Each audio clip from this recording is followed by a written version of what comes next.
How's it going, guys, and welcome back to the channel. My name is Arthur, and today we are going to go through the JP Morgan Quantitative Research Virtual Experience. In task 1, there is a bit of programming, and it's actually the first coding I've ever done on this channel, so please bear with me. I'm by no means no expert. I know a little bit of Python and R, and today we are going to be coding in Python. I will be using a Jupyter Notebook. If you guys have never used a Jupyter Notebook, I'll just leave a link in the video description. I believe you can get a Jupyter Notebook through Anaconda, so you can download it like that and then use it to complete this task. So a quick overview of this task. What we're trying to do is essentially we're given historical and some future data on gas prices. The gas prices are by month from like 2020 to 2024. So at the core, we need to come up with a method to figure out how we can model the current trend of natural gas and forecast that out into the future. So for example, if we wanted to find the price of gas in like October of 2028, we currently don't have that in our data set, but if we create some sort of function, we can probably figure out an approximation for that price, and that's pretty much what we're trying to do here. Now I'm going to show you guys two different ways of how I did this task. Full disclosure, my code doesn't really look so similar to the actual JP Morgan solutions, but nevertheless this works. If you're sort of stuck on this problem, this could maybe help you, give you some ideas on a potential way to solve it, or maybe just help you understand the problem in general. It took me a couple of reads through the entire problem to really understand what I was doing. So as I said earlier, I did this in two different ways. The first way is the simple method, which mainly just uses linear regression, and I adjust for the data being cyclical by breaking it down into months rather than looking at the entire data set overall. And in number 2, we sort of look at the entire data set, but this time we don't use a linear regression because that would sort of give incorrect results. Given the cyclical nature of this price, we sort of combine a linear model and also a trigonometric model because the data looks like a sine function, which is actually what JP Morgan did, but they just did it a slightly different way, so there is probably small differences. I personally also sort of simplified it even further, and I use some already existing packages from some libraries like sklearn, for example, rather than actually using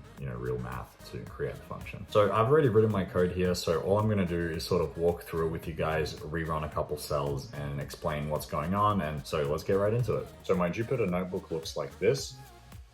In the beginning, I've just imported a bunch of different libraries that we're going to use. The important one is here, the linear regression. I've loaded in the data, but from just looking at this table, it's really difficult to visualize what's really going on. So I recommend plotting it in sort of a scatter plot or a line plot here. So looking at this, we can see how the gas prices are pretty cyclical and also rising year over year. And so what we want to do here now is sort of when we're modeling our forecast, you want to make sure that we're accounting for the cyclicality. So my original idea that I thought was the easiest way to do this without training sort of any complicated model was simply to use a linear regression, because let's say this point here is January. This point here somewhere is January as well. And same thing here and here. So it seems like everything is in line. It's just increasing, right? And we can test that here. I just made a little table using January. So you can look, 10/9. If you remember, this is actually, the data starts from something like October. So we have October, November, December, January. So this is pretty much 10/9, spot on. The next one is 11/5, which is somewhere here. Then 12/1, which is literally here, and 12/6. So basically what I just said makes quite a bit of sense. Like you can imagine a linear regression just running through all these points. So my idea was to essentially take out the months and use a linear regression on those 4 points. And that way we can predict basically any year into the future. So here is essentially my setup. I'm playing around with a linear regression for January. So let me just comment some of this out so you can see what's happening. So if we just print our X's, these are our years for the month of January. Okay, so that's important. Let's see what our prices show. So that's the above table essentially. This line here creates this regression object that has fit this linear regression on our X and Y. So imagine our X's are the years and our Y is just those 4 prices in the future. So we have a line that fits to that. So for example, we can do reg.predict, use our year 2025. Let's try it. There we go. So for 2025, we get 13.2 as the price of gas, but this is for the month of January. So we need to make sure we have this model working for any month that we are given or any date that we are given. So to do this, we go into this cell, we create a function that I called next year price. So we have our set up an empty price list.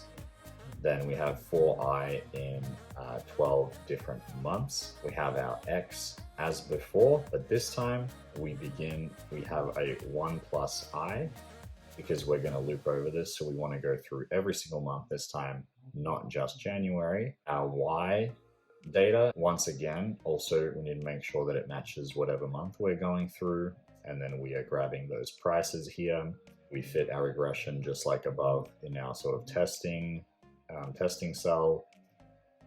We have our price, and then we are appending that to our price list and then return price. So let's run that. To call this function, we use next year price and then we add in the year that we're looking for. And then we can have this as an array right here. Just run it again. There we go. All right, so moving on, I also just was messing around here. I wanted to get a list of dates similar to what we had before, but just for 2025. And we can do this for any of the years in our date time format. So you can just take a look at if you want to do something similar, but this is creating a data frame that's similar for the 2025 years. So this is now the new data frame. I've basically added, so you can see we'll go to 2024 and then 2025.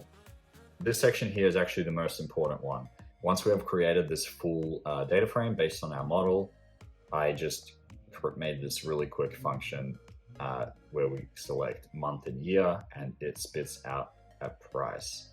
So if we want to know October in 2025, we can see it here, 1285, but it also spits it out right here. We use 10 in 2025.